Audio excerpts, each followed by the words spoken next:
Model Context Protocol, often shortened to MCP, is a protocol pattern for connecting AI applications to external tools, data, resources, and services. The core idea is simple. An AI system is more useful when it can work with relevant context and approved capabilities outside the model itself. Instead of every AI application inventing a different integration style, MCP gives hosts, clients, and servers a more consistent way to describe and use external capabilities. A model is the component that generates or reasons over text and other inputs. An AI application is the product or environment that wraps the model for users. An agent is an application pattern where the system may plan, select tools, and take steps toward a task. An integration connects the application to another system.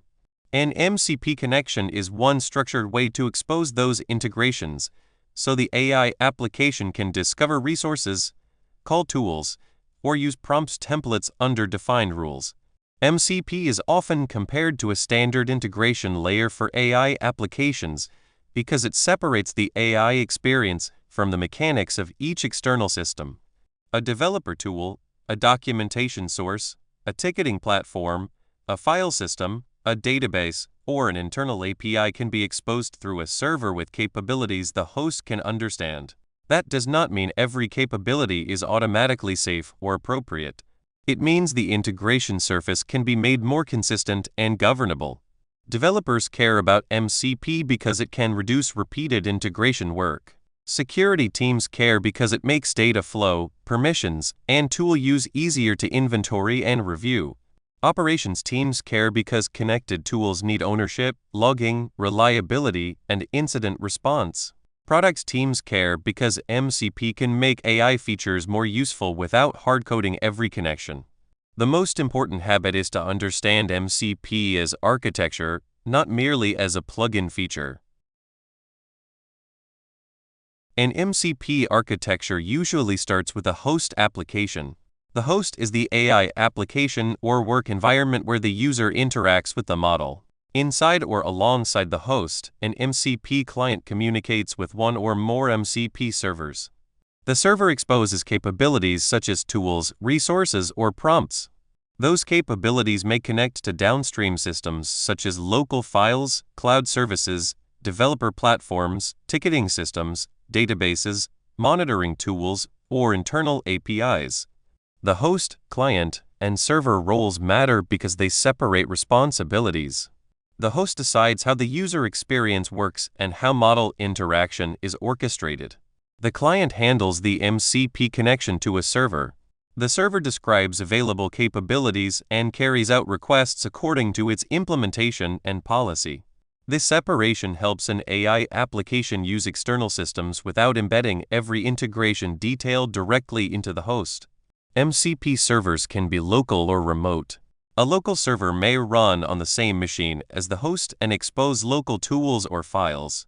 A remote server may run as a network service and connect to a cloud platform, SaaS product, enterprise API, or shared data source.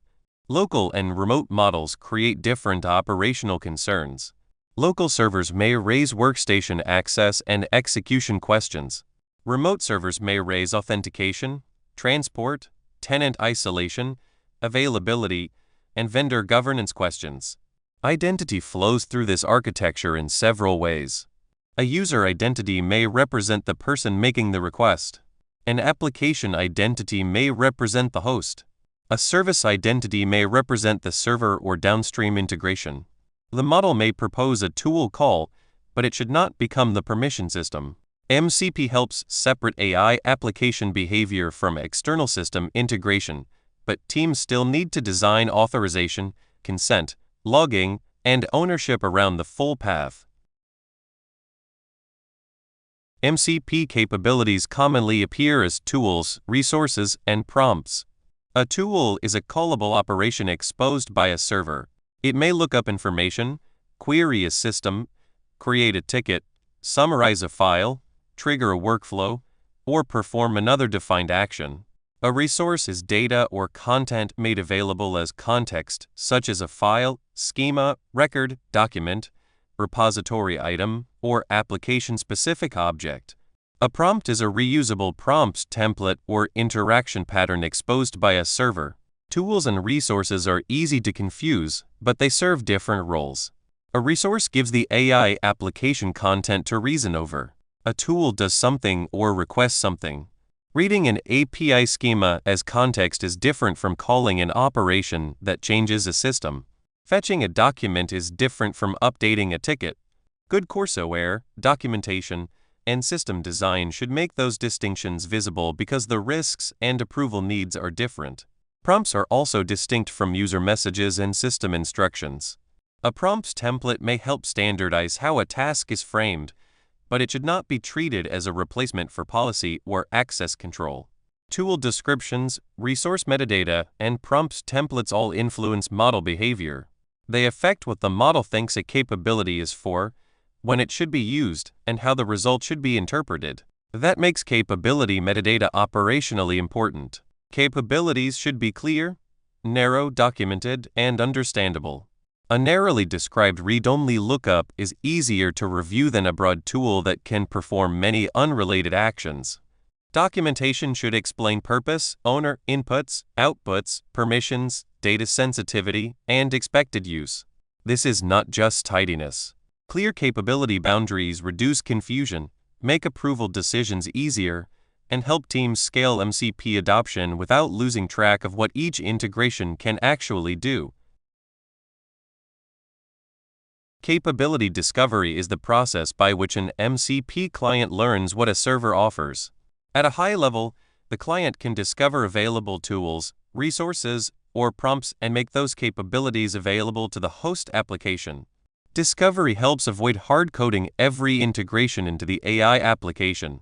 It also creates a governance question. Learning that a capability exists does not mean the capability should be trusted, enabled, or used in every context. A typical interaction flow starts with a user request. The AI application sends the relevant prompt and context to the model. The model may reason over the request and decide that additional context or a tool call would help. The host may present available capabilities, enforce policy, ask for user approval, or call a tool through the MCP client. The server executes the requested operation or returns resource content. The tool result then becomes part of the context for the final response. Traceability matters throughout that flow. Context and tool results should remain connected to their source so users and operators can tell where information came from. If a model summarizes a document, the application should know which document was used. If a tool returned a status, the application should know which server and downstream system produced it. Traceability supports user trust, troubleshooting, auditing, and incident response. Discovery should be paired with selection rules. A server may expose many capabilities, but a given user, workspace, tenant, or task should only see the capabilities that policy allows. Some tools may require approval. Some resources may be filtered by user identity.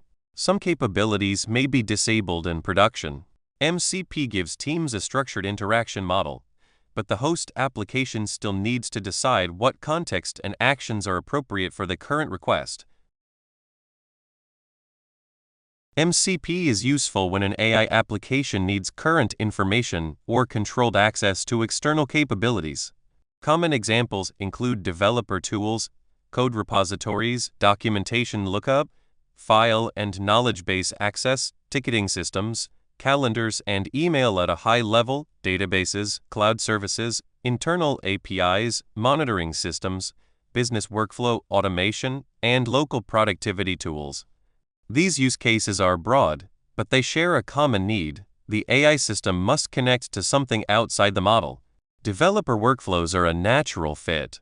An assistant may read project documentation, inspect repository metadata, summarize issue history, or help draft a change request.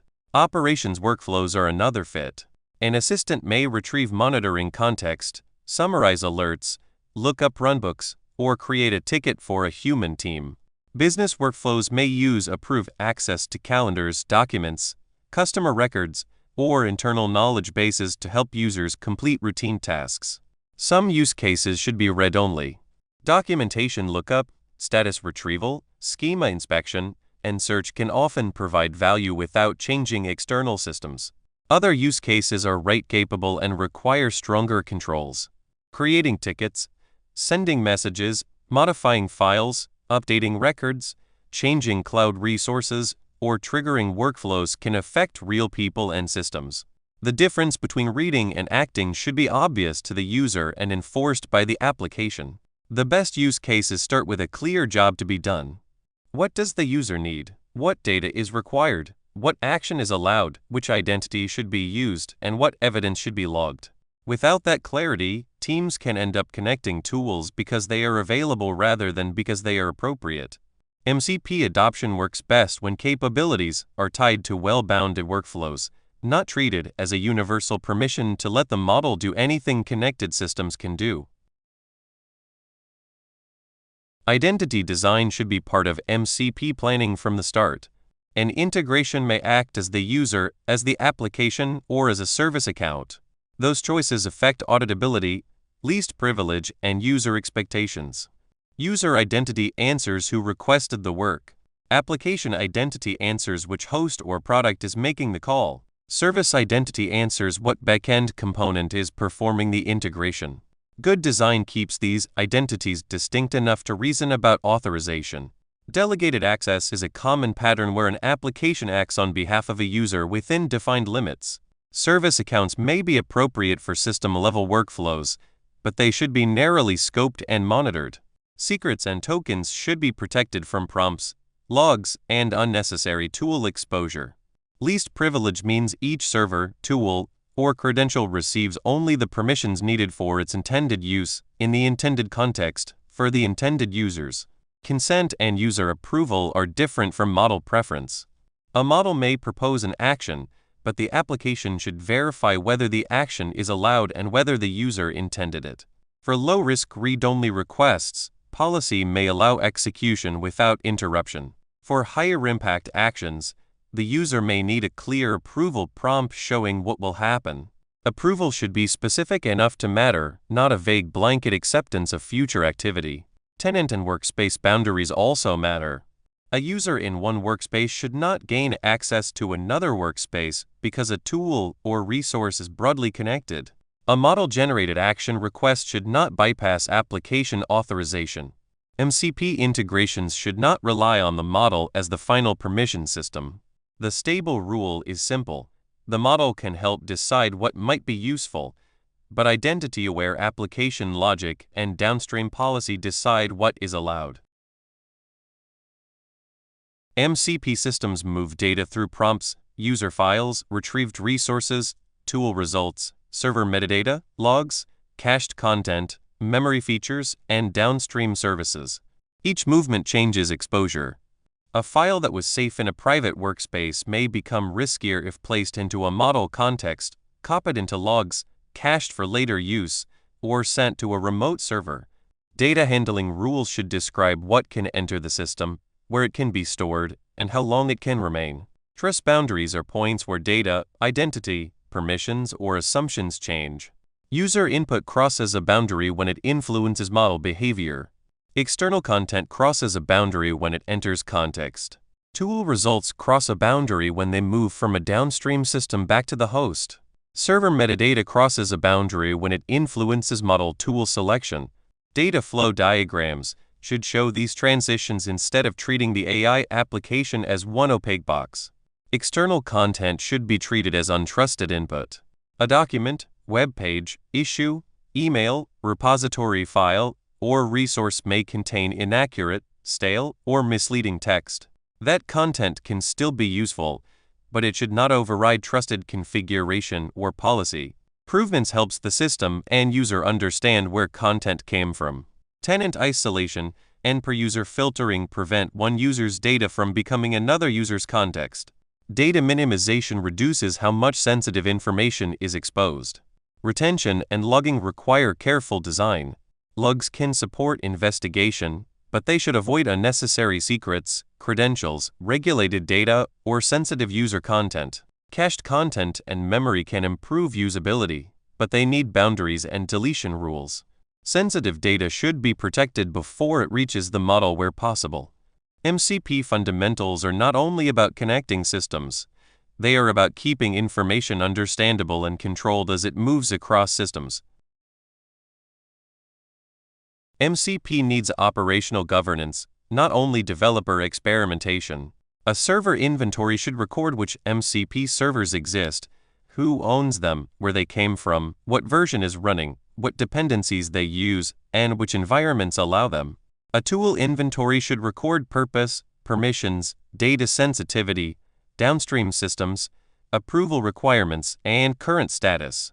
Approved servers and disabled or unused tools should be visible, not hidden in individual workstations or team experiments.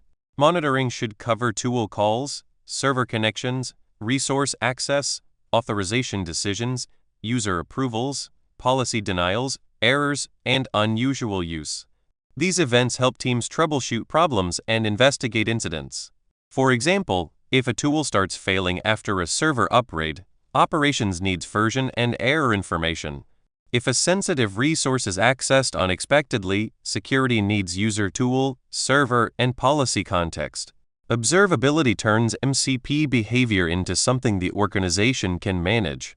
Change management is part of scaling. Server updates, new tools, permission changes, dependency updates, and transport changes should be reviewed according to risk. A read-only documentation resource may need a light process.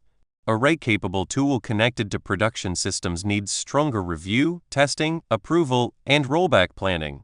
Incident response readiness should include how to disable a tool, block a server, revoke a token, preserve evidence, and identify affected users or systems. Governance should be practical rather than ceremonial. Teams can scale MCP adoption by defining ownership, documenting approved patterns, reviewing dependencies, limiting unused tools, logging important events, and training users on approval flows. MCP can make AI integrations more consistent, auditable, and maintainable, but only when teams keep visibility over what is connected, who can use it, and what happens when something goes wrong. MCP provides a structured way for AI applications to connect with tools, resources, prompts, data, and services. It helps separate the AI host experience from the integration details of each external system. The core architecture involves hosts, clients, servers, capabilities, context, and interaction flow. Understanding those roles makes it easier to reason about what the AI application can discover, what it can read, what it can call, and what it can change. Tools, resources, and prompts are different capability types. Tools perform defined operations. Resources provide data or content as context. Prompts provide reusable interaction patterns. Capability discovery lets a client learn what a server offers, but discovery does not automatically mean every capability should be trusted or enabled. Clear descriptions, narrow scope, documentation, and traceability help users and operators understand how capabilities are being used. Useful MCP adoption depends on identity-aware access and careful data handling.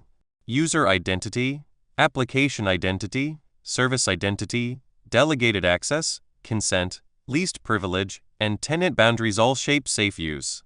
Prompt data, retrieved resources, tool results, logs, cached content, and memory features need data minimization, provenance, retention rules, and trust boundary analysis. MCP does not remove the need for application security, authorization, privacy review, or operational discipline. The goal is to make AI integrations more consistent, understandable, auditable, and maintainable. Good MCP programs define use cases, inventory servers and tools, monitor important events, review dependencies, document ownership, and prepare for incident response. MCP should make external capabilities easier to govern, not harder to see. When teams treat it as architecture rather than a novelty feature, they can adopt it with clearer control and less operational surprise.